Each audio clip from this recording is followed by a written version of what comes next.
റസൂലുള്ളാഹിന്റെ birthday ലോകം മൊത്തം കൊണ്ടാടുന്നുണ്ട്.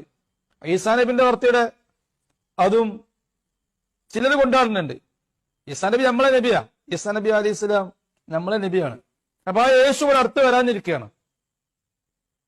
അപ്പൊ യേശുവുമായിട്ട് നമുക്ക് വലിയ ബന്ധമുണ്ട്. നമ്മളെ കൂട്ടത്തിൽപ്പെട്ട ആളാണ് യേശു. ഈ ദീനുൽ ഇസ്ലാം വിശ്വസിക്കാൻ വരുന്ന ആളാണ്. അന്നലേക്ക് ഈസാ നബി അലൈഹി സ്വലാമിന്റെ ജന്മദിനം നമ്മൾ അന്ന് സന്തോഷിക്കുന്നത് നല്ലതാ, അതില് കുഴപ്പമൊന്നുമില്ല. എവിടേക്ക് എത്തി സഹോദരന്മാരെ? റസൂലുള്ളാഹി സ്വല്ലല്ലാഹു അലൈഹി വസല്ലമയുടെ കൊച്ചുരൂപം അത് കാണിക്കുകയാണ്. കൊച്ചുരൂപത്തെ കാണിക്കുകയാണ്. എന്തെല്ലാമാണ് കാട്ടിക്കൂട്ടുന്നത് അല്ലേ?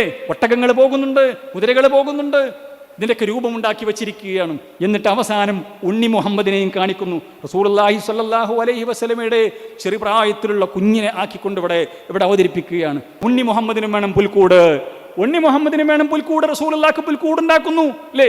മറ്റുള്ള മതസ്ഥർ എന്ത് ചെയ്യുന്നുവോ അതുപോലെ തന്നെ ഞങ്ങൾ നിങ്ങളെക്കാൾ മുമ്പിലാണ്.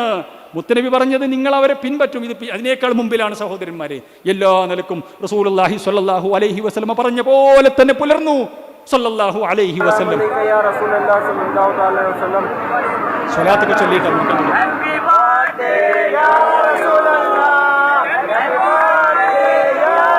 കണ്ടില്ല സഹോദരന്മാരെ?